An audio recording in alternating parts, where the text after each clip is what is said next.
Voilà, bonjour à tous. Eh bien, c'est un plaisir de vous accueillir cet après-midi pour partager avec vous une avalanche de bonnes nouvelles en fait pour Bonheur Immobilier qui va procéder prochainement à une augmentation de capital qui correspond en fait à une évolution extrêmement positive de son développement.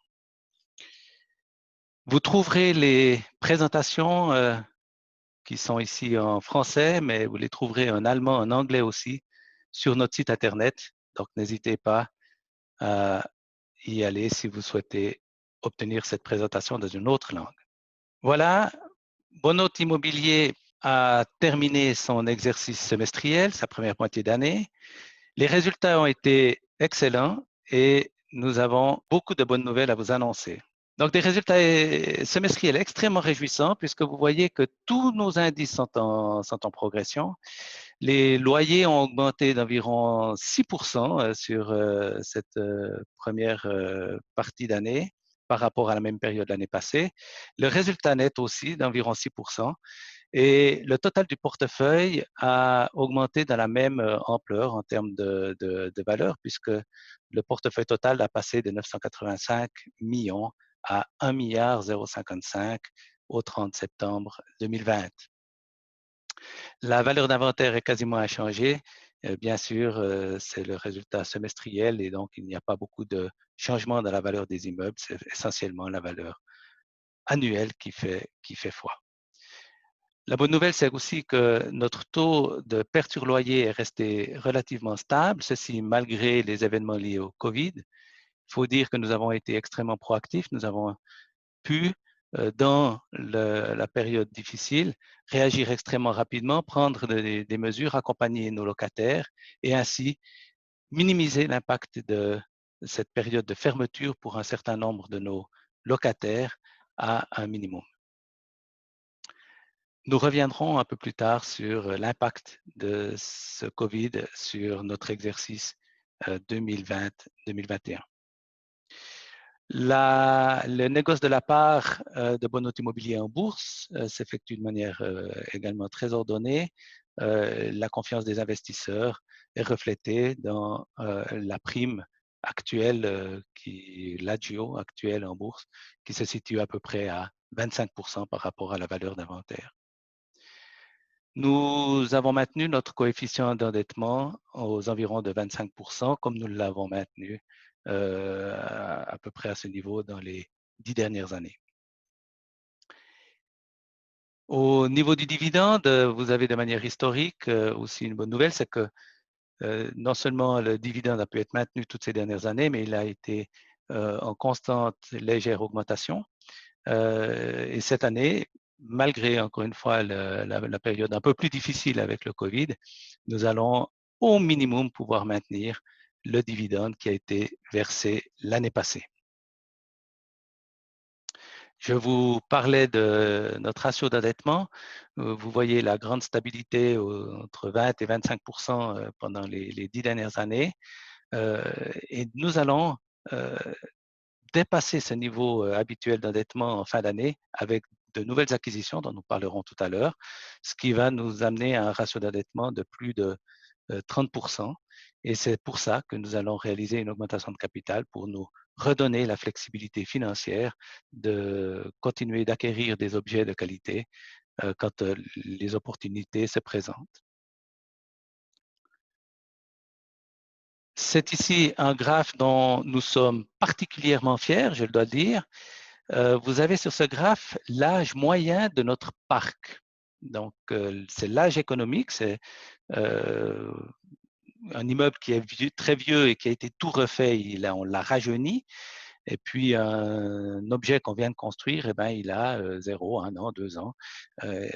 Et là, vous avez l'âge moyen de notre portefeuille.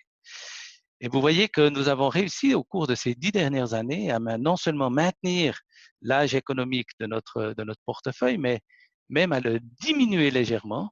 Et ça, c'est une performance parce qu'il ne faut pas oublier que les immeubles que vous avez sur la colonne 2009-2010, donc tout à gauche de votre écran, eh bien, ces immeubles-là, ils ont tous pris 10 ans. Donc, si nous n'avions rien fait dans le portefeuille, ce portefeuille qui était en 2010, il a vieilli 10 ans et vous auriez un âge qui augmente chaque année de manière régulière. Mais grâce à une politique de rénovation active, à l'acquisition de biens jeunes et à la construction systématique de nouveaux bâtiments, eh bien, l'âge du portefeuille est resté toutes ces dernières années très stable. Ça nécessite beaucoup d'investissement, bien sûr. Je vous avais parlé du Covid tout à l'heure en disant que l'impact avait été relativement bien maîtrisé. Vous avez ici l'état locatif commercial qui est potentiellement concerné par les problèmes de fermeture ou les problèmes économiques qu'on a connus euh, particulièrement dans le deuxième trimestre. Et vous avez la répartition de notre état locatif commercial entre les différents secteurs d'activité. Et vous voyez en bordeaux rouge tous les secteurs qui ont été effectivement les plus touchés par des fermetures ou des ralentissements d'activité dus au coronavirus. L'état locatif concerné, c'est environ 8% de notre état locatif total. Et vous voyez qu'en fin de compte, les concessions qui ont été faites ou les arrangements qui ont été apportés aux locataires vont peser sur le résultat, mais seulement à hauteur de 0,65% de l'état locatif, donc moins d'1% de l'état locatif. Et si l'on tient compte de la deuxième vague dans laquelle nous sommes et les fermetures que nous avons connues notamment à Genève et ailleurs pour les restaurants, mais à Genève aussi pour les magasins, eh bien, nous avons un risque potentiel encore qui est à peu près de 0,1% de l'état locatif. Donc, autant dire un élément très minime. Donc, l'impact du Covid a été très bien maîtrisé au niveau du portefeuille. Et nous nous réjouissons parce que nous avons une politique extrêmement active. Très vite, nous avons stoppé l'encaissement du loyer en disant à nos locataires que nous allions trouver des arrangements et nous avons pu ainsi, en ayant la main, trouver les meilleures solutions avec chacun d'entre eux. Dans les grandes évolutions qui se passent au niveau des bons immobiliers, il y a l'arrivée ou l'apprivoisement de nouvelles méthodes d'analyse et notamment tout ce qui est l'analyse de données. Nous avons entamé un programme de data mining, analyse de données au niveau de tous les immeubles que nous avons. Et nous avons pu récolter beaucoup de données, nous avons pu en faire beaucoup d'analyses et vous avez quelques exemples ici sur des immeubles particuliers. Sur celui en haut à gauche, eh bien, vous avez l'évolution des loyers ou disons l'image des loyers actuels dans un bâtiment à Vevey. Et chaque point représente un appartement et vous voyez que la couleur du point détermine la taille de l'appartement en nombre de pièces. Et puis, vous avez d'un côté le loyer au mètre carré que le loyer de cet appartement représente. Et puis, sur l'autre axe, vous avez la durée ou disons l'âge du bail en cours. C'est-à-dire qu'un bail qui a été signé il y a 35 ans, eh bien, il est tout à droite en bas. Et vous voyez notamment que vous avez des baux en bas à droite, des points bruns, qui sont des 4 pièces et demie qui ont été signés il y a 35 ans et dont le loyer est encore 100 francs au mètre carré dans cet immeuble. Alors que si vous partez tout à gauche, vous voyez des points bruns tout à gauche avec des loyers qui ont été signés récemment. Et ces loyers-là ont été signés entre 230 et 300 francs le mètre carré. Donc, vous avez ici l'exemple d'un immeuble qui est sain et qui a une vraie réserve locative, puisque les baux les plus anciens vont être une fois ou l'autre renouvelés et ils vont être renouvelés à des tarifs beaucoup plus élevés. En bas à droite, vous avez par contre une analyse sur les charges d'un immeuble. Et là, on est plutôt en train de comparer les charges qui sont facturées au locataire en fonction de la taille de son appartement. Donc, ce sont le coût des charges annuelles au mètre carré. Et là aussi, les différents points représentent les mêmes tailles d'appartements. Donc, les points rouges sont des studios. Et vous voyez que sur des studios tout à gauche de ce graphe, vous voyez que vous avez toute une série de studios qui ont été reloués, où les bails ont été en tout cas refaits, et très récemment. Et vous voyez qu'il y a des charges qui ont été facturées au mètre carré qui vont de 30 à 80 francs le mètre carré. Et la visualisation de ce genre de situation nous fait nous poser un certain nombre de questions. La première, c'est qu'est-ce que fait la régie? Pourquoi un, un appartement, un studio qui semble relativement identique à un autre studio peut avoir des charges facturées qui sont au même niveau ou 2 fois plus élevées qu'un autre même studio. Et des fois, on a des explications. C'est parce que les charges faisaient partie d'un bail qui a été repris. On a juste repris l'état des charges qu'il y avait il y a 10 ans, alors que les choses ont complètement changé et on n'a pas forcément fait l'effort euh, de rectifier ce montant de charge pour les baux qui sont ressignés.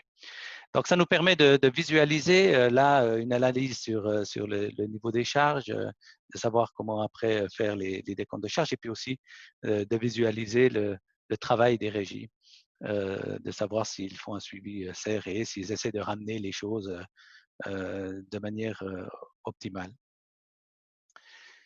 Voilà, c'est un travail qui a été lancé. Vraiment, on pense que dans l'immobilier aussi, l'analyse de données peut amener beaucoup d'améliorations opérationnelles et potentiellement créer aussi de la valeur pour les porteurs de parts. Dans ces dernières années, nous avons d'autres nouvelles orientations qui ont été prises par Bonote Immobilier. La première, c'est l'acquisition d'objets en Suisse alémanique. Pour ceux qui nous suivent depuis un certain temps, nous vous avions expliqué que la particularité fiscale de Bonote Immobilier qui fait que Bonote Immobilier est sujet fiscal et paye des impôts dans les différents cantons où il détient des immeubles, fait que dans un certain nombre de régions, nous sommes pénalisés par la fiscalité de ces régions et notamment par la baisse des taux de rendement des immeubles. Un exemple, à Genève, entre l'impôt sur la fortune et l'impôt foncier que nous payons, c'est souvent entre 1,2 et 1,3 du rendement net de l'immeuble qui disparaît. Alors, quand les rendements étaient à l'époque 6 ben, vous laissez 1,2, 1,3 en impôt, c'est pas si grave. Quand les rendements sont, comme aujourd'hui à Genève, les rendements bruts sont plutôt à 3,5 voire 3,25, si vous laissez 1,2, 1,3 aux impôts, évidemment, votre rendement net en souffre considérablement. Donc, ce sont des régions où il devient difficile d'acquérir de nouveaux objets pour que ça soit profitable aux porteurs de parts. Donc, nous avons étendu quelque peu notre région d'investissement à la partie suisse alémanique, où là, les régimes fiscaux sont beaucoup plus intéressants. Et vous avez deux exemples, hein, en Turgovie, avec un immeuble que nous avons repris à Arbon, donc c'est un ensemble d'immeubles qui appartenait à la caisse de pension d'Arbonnet à Foster, les fenêtres que tout le monde connaît, Ego Kiefer, etc. Arbonia a par là même fait des vitrages magnifiques pour ses immeubles et des cuisines totalement magnifiques aussi, puisque vous savez qu'Arbonia, c'est aussi des cuisines. Donc là, vous avez un rendement de 4,3, mais avec une fiscalité très, très favorable, qui fait que pour avoir le même rendement final à Genève, il faudrait que nous puissions acheter un immeuble qui fasse plus de 6 de rendement à Genève, ce qui aujourd'hui est totalement illusoire. Un deuxième exemple, ici à Wangen bei Molten, un petit groupe de bâtiments pour 26 appartements, 7,5 millions. Et vous voyez avec un rendement près de 5 tout en ayant une fiscalité particulièrement favorable. Donc, c'est une diversification que nous allons poursuivre, c'est un développement que nous allons poursuivre parce que justement, en Suisse romande, dans certaines régions, la fiscalité est devenue trop pénalisante. Dans les autres réalisations que nous avons faites dans ces derniers 18 mois, c'est bien sûr la construction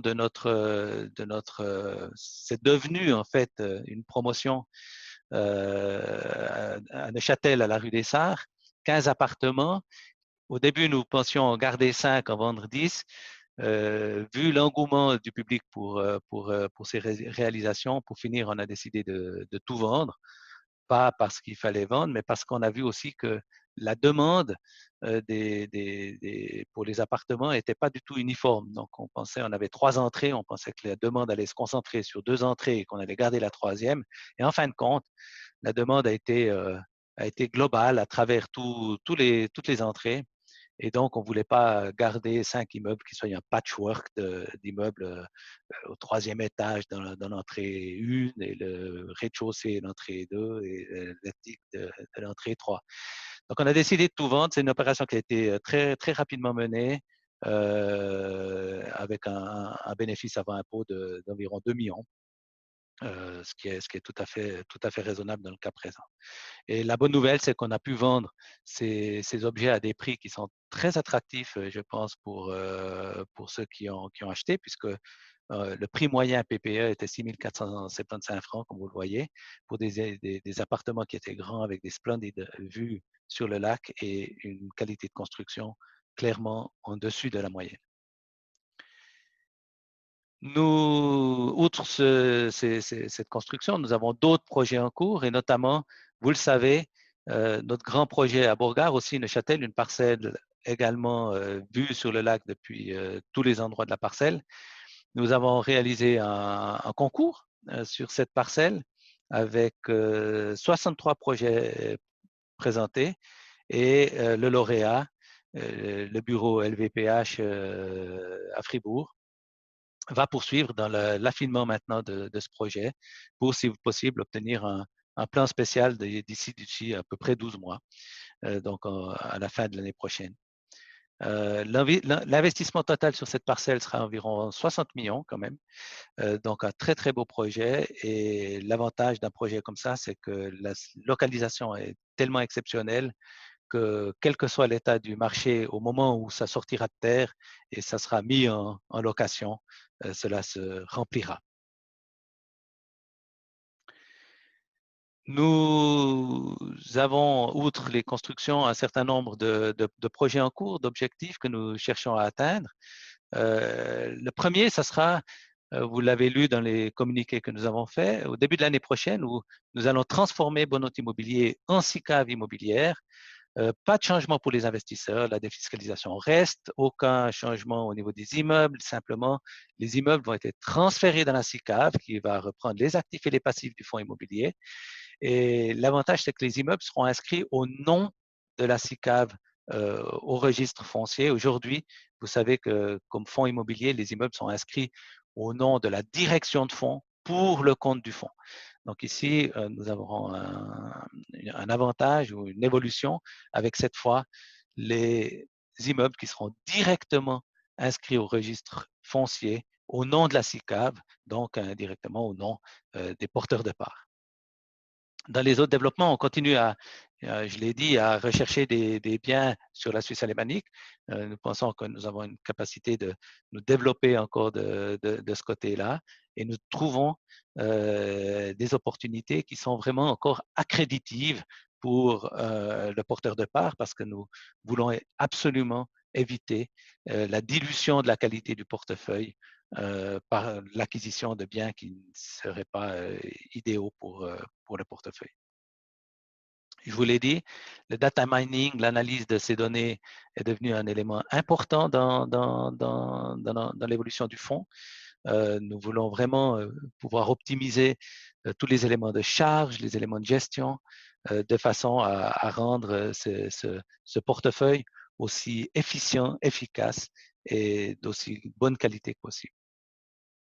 Enfin, je n'en ai pas parlé avant, mais vous savez que nous avons tout un programme de développement durable avec l'analyse et le changement progressif de tout ce qui est consommation énergétique, que ce soit au niveau des lumières, du mazout, du gaz, etc., pour trouver de plus en plus des solutions qui soient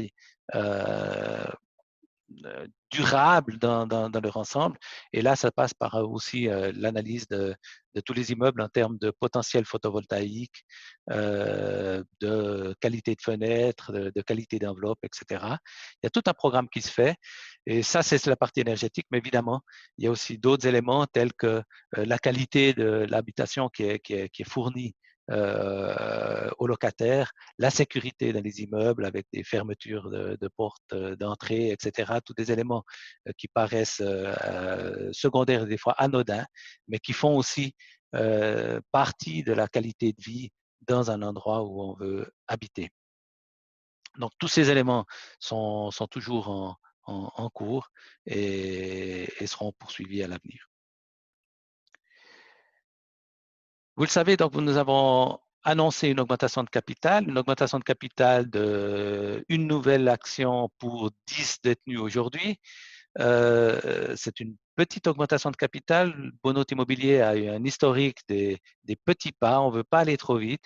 On veut chercher de l'argent quand on en a besoin, quand on l'a déployé, quand on a trouvé des vraies opportunités. Et on continue comme ça. On a déjà fait une augmentation de capital 1 pour 10 il y a 5 ans. Donc, c'est un rythme qui nous convient bien et qui permet au portefeuille, comme vous l'avez vu, de se déployer de manière vraiment efficiente et en gardant l'âge des immeubles, en faisant des nouvelles constructions, en conservant un vrai portefeuille de patrimoine et pas un portefeuille qu'on doit potentiellement amortir à terme. Alors, cette augmentation de capital, la période de souscription va commencer lundi prochain, le 7, va se terminer le 18 à midi. Les droits seront négociés du 7 au 16 au soir et la libération des nouvelles parts sera le 22 décembre. Je l'ai dit, 10 parts existantes permettent d'acquérir une nouvelle part au prix de 124 francs par nouvelle part. Ceci comparé au cours de bourse aujourd'hui de 154 francs. Donc là, vous pouvez acquérir les parts de nouveau à la valeur d'inventaire.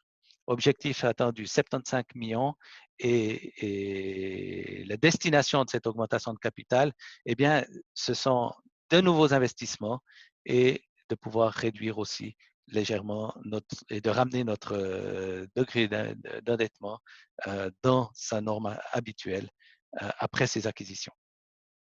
Alors, ces acquisitions, quelles sont-elles? Alors, ici aussi, un élargissement de notre champ d'activité. Nous allons acquérir un parc d'hôtels d'entreprise.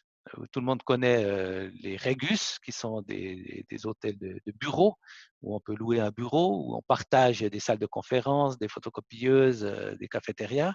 Et bien, ça existe aussi au niveau des entreprises. Et ici à Neuchâtel, autour de Neuchâtel, il y a un parc d'hôtels d'entreprise qui est extrêmement dynamique et qui comprend 4 unités avec 3,6 millions d'états locatifs, où vous avez des entreprises qui vivent ensemble, qui cohabitent et qui partagent à la fois leur expérience, mais aussi un certain nombre de ressources. Des fois des réceptions, je l'ai dit, des cafétérias, des salles de conférence, des salles de meeting, comment dire, les toilettes, les sanitaires et des choses comme ça. Et ça rend ces immeubles extrêmement actifs et extrêmement attractifs pour les locataires parce qu'ils n'occupent que vraiment les surfaces qui leur sont utiles pour leur activité même et tout le reste, ils peuvent souvent partager.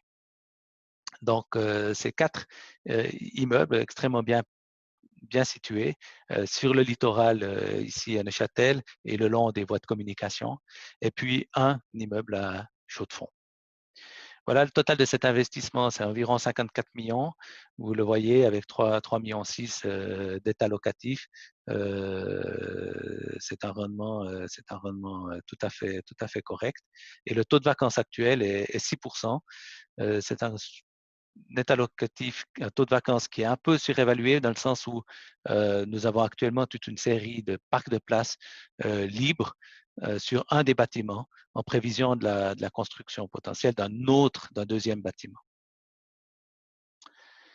Une autre acquisition qui est dans le pipeline et qui a été sécurisée, c'est cette fois dans notre thématique bord de lac, puisque vous savez que Bonheur Immobilier a comme parmi ces thématiques les bords de lac, des rives de lac qui sont toujours très attractives à vivre. Ici, c'est un ensemble d'immeubles, 3 immeubles à Vuille-les-Lacs, c'est 4 bâtiments, pardon, qui sont tout près du lac, à Salavo. Il y a une plage.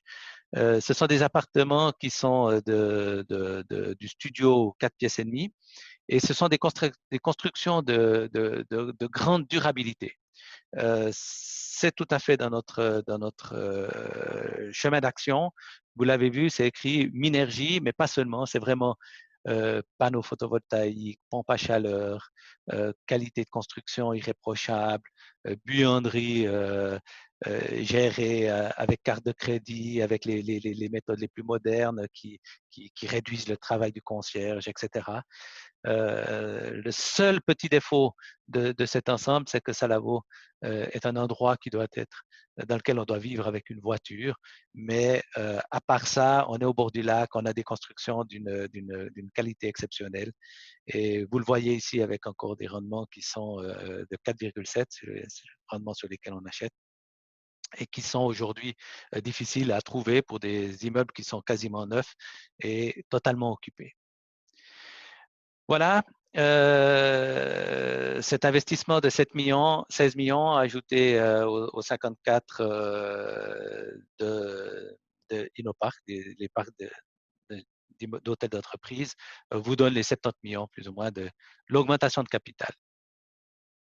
Voilà, vous avez l'essentiel de ce qui va se passer, de ce qui se passe.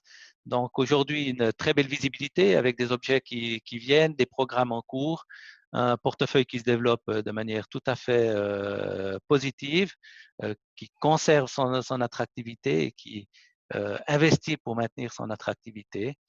Et donc, je vous permets maintenant, je vous propose de poser des questions. Vous pouvez peut-être les poser à travers le chat qui est ouvert. Et, et je vous laisse écrire vos questions comme vous le souhaitez. Et j'ai la première qui arrive ici, qui me demande à cause du Covid, avez-vous perdu des locataires ou connu des cessations d'activité, des faillites, etc. Alors, à ce jour, nous n'avons pas perdu de locataires à cause du Covid. Tous les locataires que nous avons et avec qui nous avons trouvé des solutions ont pu poursuivre leur activité. Nous avons deux surfaces aujourd'hui qui sont encore concernées par des fermetures. Nous avons d'un côté une agence de voyage qui est à Genève, qui est pratiquement fermée. Et puis nous avons un restaurant qui est fermé aussi à Genève. Ça représente des états locatifs très, très faibles. Là, pour le moment, on ne sait pas s'ils sont fermés, mais il n'y a pas de cessation d'activité de l'un ou de l'autre, en tout cas pas annoncé, et ils continuent à payer une partie de leur loyer en attendant de revenir à meilleure fortune. J'ai une deuxième question. Qu'est-ce que la SICAVisation va changer concrètement pour le fonds? Alors, je l'ai dit, pour les porteurs de parts, pas de changement au niveau des conditions. Pour le fonds lui-même, eh bien, nous allons passer en SICAV. Alors, la différence, c'est que la SICAV, c'est une société qui a un conseil d'administration. Ça sera une SICAV qui aura quand même une gestion tierce par FitFund, comme maintenant, qui agira comme direction de fonds, donc pour l'établissement des comptes et la partie juridique et les relations avec la FINMA. Par contre, il y aura un conseil d'administration de la SICAV qui déterminera clairement les objectifs stratégiques. Et puis, comme je l'ai mentionné, les immeubles inscrits au nom de la SICAV qui seront directement inscrits dans les registres fonciers au nom de la SICAV. Et puis la troisième chose, c'est que Bonot Immobilier sera donc un compartiment de la SICAV et que potentiellement, on pourrait créer à terme d'autres compartiments dans la même SICAV, ce qui est aussi une facilité par rapport à un fonds de placement qui nécessiterait probablement la création d'un deuxième fonds de placement si on voulait faire un compartiment différent. Toujours sur la SICAV ici, je vois les investisseurs vont-ils supporter les coûts de migration du fonds de placement vers la SICAV, frais de mutation, etc. Alors, la SICAVisation, le passage en SICAV se fait par une fusion entre une SICAV qui est créée et qui fusionne avec le fonds. Et donc, il n'y a pas de droit de mutation, il n'y a aucun frais qui sera supporté par les investisseurs à ce niveau-là. Ni de frais administratifs, ni de frais de mutation, ni d'impôts latents ou des choses comme ça.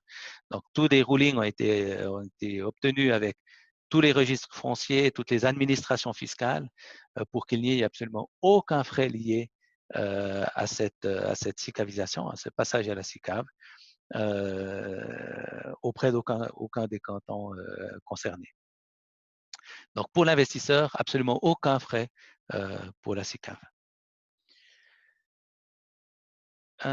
Quels sont les rendements pour les acquisitions de la Suisse sur la Suisse allemande?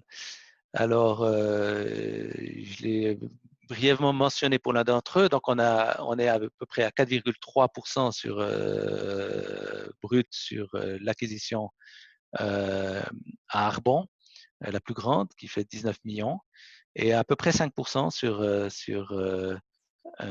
sur la deuxième à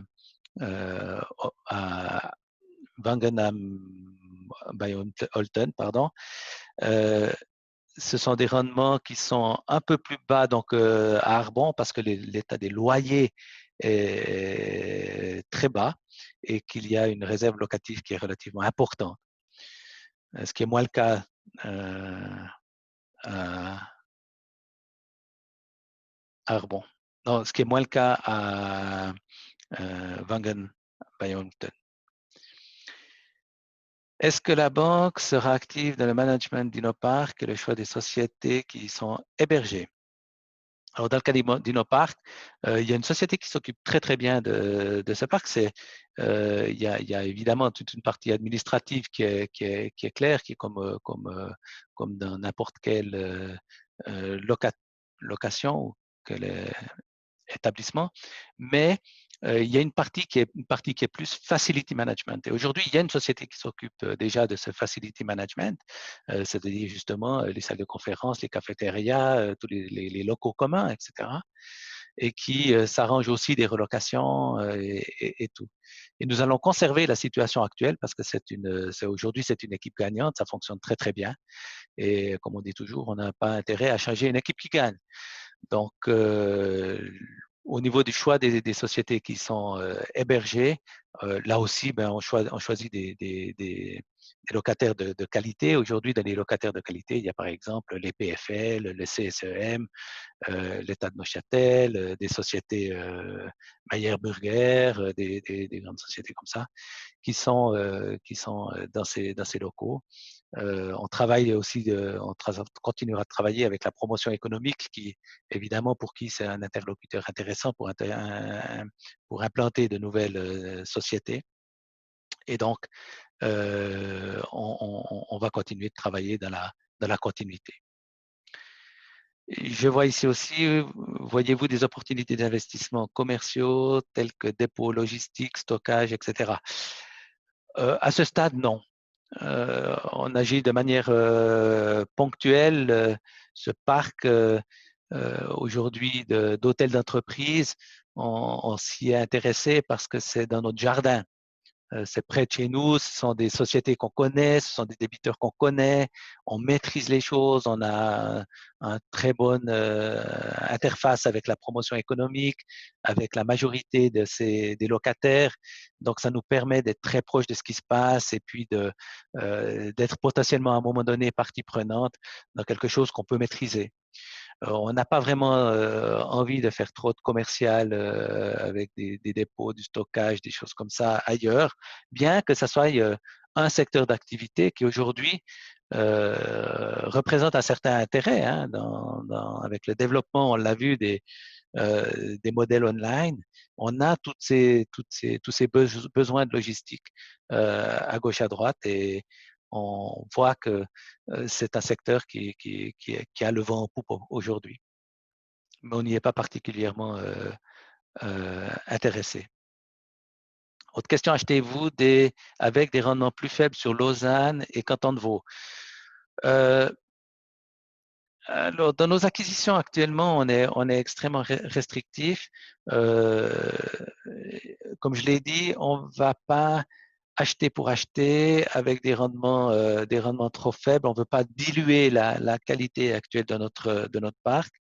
Donc, aujourd'hui, si je regarde les projets qu'on regarde ou qui peuvent nous intéresser, ça peut être pour des nouvelles constructions. On a des rendements de 4, 4,2 qui peuvent être intéressants pour des bonnes localisations. Pour des projets existants, souvent, on est quand même à des rendements qui sont un peu plus élevés, qui restent autour des 4,5, 4, 4, 4,5 si les objets en valent la peine. Mais on a renoncé à faire de la surenchère, comme je l'ai dit. On a un parc qui va faire plus d'1,1 milliard ou 1,1 milliard. On n'a pas besoin de grandir à tout prix. Et donc, on peut rester, comment dire, tout à fait sélectif dans nos acquisitions. Est-ce que, voilà encore une question suite au changement du fonds SICAV. Est-ce que le dividende d'option sera toujours d'actualité? Concernant la commission de gestion, est-ce que celle-ci restera au même taux qu'actuellement? Alors, pour le dividende d'option, oui, c'est une formule qui est plébiscitée par les porteurs de parts, indiscutablement. Ça nous permet de continuer à développer le parc progressivement, à réinvestir en fait, toujours dans l'idée de rajeunissement, donc c'est parfait. Concernant la commission de gestion, est-ce qu'elle restera au même taux qu'actuellement? Écoutez, à fur et à mesure que le parc grandit, on devrait pouvoir connaître un certain nombre d'économies d'échelle et progressivement aussi sur la commission de gestion. Peut-être pas à tout court terme parce qu'on a beaucoup de choses en cours et on a besoin de beaucoup de force, mais c'est quelque chose à l'avenir qui va certainement progressivement se réduire gentiment. Voilà, ça va très vite dans le chat, alors j'essaie de vous rattraper. L'impact du Covid-19 a montré que les biens commerciaux peuvent être risqués. Est-ce que ceci impactera la part de biens commerciaux du fonds Bonnet Immobilier? Baisse de cette part. Écoutez, on a 20% d'état locatif qui est issu de biens commerciaux, mais il faut voir commerce et commerce. Je veux dire, aujourd'hui, on a des baux sur un ou deux objets qui sont des baux à très long terme avec des sociétés de très grande qualité qui, à notre avis, ne comportent aucun risque. Il est certain que dans des revenus sur des objets de vente de détail ou comme ça, on risque d'avoir encore des soubresauts à l'avenir, mais c'est peu présent dans notre parc, vous l'avez vu. Ensuite, dans le commercial, on a évidemment des physiothérapeutes, des médecins, des cabinets dentaires et tout pour lesquels on n'a pas beaucoup de soucis. Donc aujourd'hui, je dirais qu'on est très à l'aise avec notre partie commerciale et je pense que il ne faut pas généraliser, il faut surtout s'attarder sur la qualité et l'attractivité des biens qu'on a sans avoir trop peur de cet aspect commercial. Avez-vous fixé une limite conditionnelle à l'acceptation de l'augmentation de capital? Alors, non, il n'y a pas de limite, mais on sait par défaut que vu le niveau de prix auquel les droits sont exerçables, avec un prix d'émission à 124, la quasi-totalité de l'augmentation de capital devrait être souscrite. On n'a pas trop de soucis à ce niveau-là. Et je pense que on peut tabler sur une augmentation de capital qui sera totale. Voilà, j'espère que je n'ai pas sauté de questions. Si jamais, n'hésitez pas de toute façon à nous contacter, quelqu'un de l'équipe de Bonhôte Immobilier ou moi-même. Vous trouvez sur notre site internet les numéros de téléphone qu'il vous faut. Vous avez aussi des emails, donc n'hésitez pas. On reste à votre disposition et j'espère qu'on a pu faire un tour assez complet de l'évolution de Bonhôte Immobilier qui, comme vous le voyez, malgré les quelques difficultés liées au Covid, ne manque en tout cas pas d'activité puisqu'on on a débordé d'activité en fait dans les derniers 12 mois et on espère continuer ainsi parce que dans les circonstances actuelles, le marché immobilier présente beaucoup d'opportunités aussi et surtout quand même représente toujours un investissement qui amène à une certaine stabilité dans les portefeuilles. Voilà. S'il n'y a pas d'autres questions, ben, je vous remercie beaucoup pour avoir participé à ce webinaire.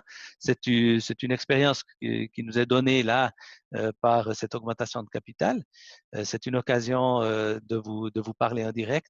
Il est fort possible qu'à l'avenir, en fait, nous organisions ces webinaires de manière régulière au niveau lors de la publication de nos résultats annuels ou semi-annuels, de manière à pouvoir être ainsi en prise directe avec nos investisseurs. L'autre chose intéressante, c'est que je n'ai pas mentionné, c'est qu'avec le passage à la SICAVisation, donc le passage à la SICAV, il y aura dorénavant aussi une assemblée générale Bonhôte Immobilier qui aura lieu au mois de juillet et à laquelle tous nos porteurs de parts seront évidemment conviés. Voilà, je vous souhaite à tous un excellent après-midi et je souhaite aussi que vous ayez passé un bon moment en notre compagnie. Merci beaucoup et à très bientôt. Au revoir.